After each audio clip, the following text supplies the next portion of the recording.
Josué, chapitre 6. Jéricho était fermé et barricadé devant les enfants d'Israël. Personne ne sortait et personne n'entrait. L'Éternel dit à Josué, « Vois, je livre entre tes mains Jéricho et son roi, ses vaillants soldats. Faites le tour de la ville, vous tous les hommes de guerre, faites une fois le tour de la ville. Tu feras ainsi pendant 6 jours.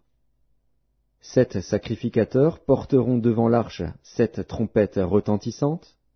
Le 7e jour, vous ferez 7 fois le tour de la ville. Et les sacrificateurs sonneront des trompettes. Quand ils sonneront de la corne retentissante, quand vous entendrez le son de la trompette, tout le peuple poussera de grands cris. Alors la muraille de la ville s'écroulera, et le peuple montera, chacun devant soi.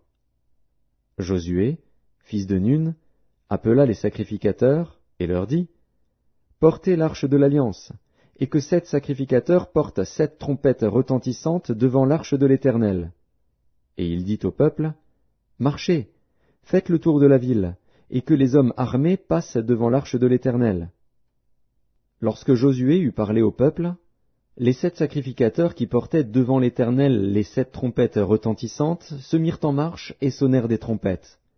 L'arche de l'Alliance de l'Éternel allait derrière eux. Les hommes armés marchaient devant les sacrificateurs qui sonnaient des trompettes, et l'arrière-garde suivait l'arche. Pendant la marche, on sonnait des trompettes.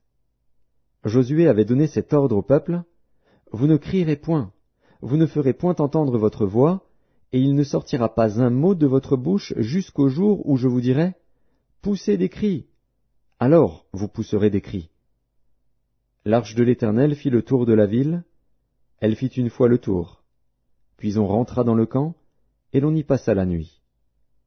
Josué se leva de bon matin, et les sacrificateurs portèrent l'arche de l'Éternel.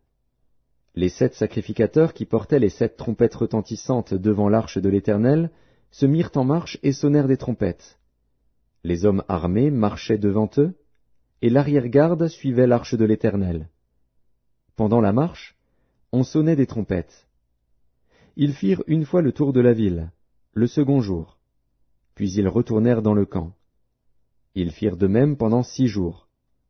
Le 7e jour, ils se levèrent de bon matin, dès l'aurore, et ils firent de la même manière 7 fois le tour de la ville. Ce fut le seul jour où ils firent 7 fois le tour de la ville. À la 7e fois, comme les sacrificateurs sonnaient des trompettes, Josué dit au peuple, « Poussez des cris, car l'Éternel vous a livré la ville.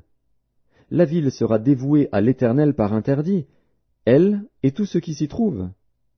Mais on laissera la vie à Rahab, la prostituée, et à tous ceux qui seront avec elle dans la maison, parce qu'elle a caché les messagers que nous avions envoyés. Gardez-vous seulement de ce qui sera dévoué par interdit. Car si vous preniez de ce que vous aurez dévoué par interdit, vous mettriez le camp d'Israël en interdit et vous y jetteriez le trouble. Tout l'argent et tout l'or, tous les objets d'airain et de fer, seront consacrés à l'Éternel, et entreront dans le trésor de l'Éternel. » Le peuple poussa des cris, et les sacrificateurs sonnèrent des trompettes. Lorsque le peuple entendit le son de la trompette, il poussa de grands cris, et la muraille s'écroula. Le peuple monta dans la ville, chacun devant soi. Ils s'emparèrent de la ville, et ils dévouèrent par interdit, au fil de l'épée, tout ce qui était dans la ville, hommes et femmes, enfants et vieillards, jusqu'aux bœufs, aux brebis et aux ânes. Josué dit aux 2 hommes qui avaient exploré le pays, « Entrez dans la maison de la femme prostituée, et faites-en sortir cette femme et tous ceux qui lui appartiennent, comme vous le lui avez juré. » Les jeunes gens, les espions, entrèrent et firent sortir Rahab, son père, sa mère, ses frères, et tous ceux qui lui appartenaient. Ils firent sortir tous les gens de sa famille, et ils les déposèrent hors du camp d'Israël. Ils brûlèrent la ville et tout ce qui s'y trouvait, seulement ils mirent dans le trésor de la maison de l'Éternel l'argent, l'or et tous les objets d'airain et de fer. Josué laissa la vie à Rahab la prostituée, à la maison de son père, et à tous ceux qui lui appartenaient. Elle a habité au milieu d'Israël jusqu'à ce jour, parce qu'elle avait caché les messagers que Josué avait envoyés pour explorer Jéricho. Ce fut alors que Josué jura, en disant, « Maudit soit devant l'Éternel l'homme qui se lèvera pour rebâtir cette ville de Jéricho. Il en jettera les fondements au prix de son premier-né, et il en posera les portes au prix de son plus jeune fils. L'Éternel fut avec Josué, dont la renommée se répandit dans tout le pays.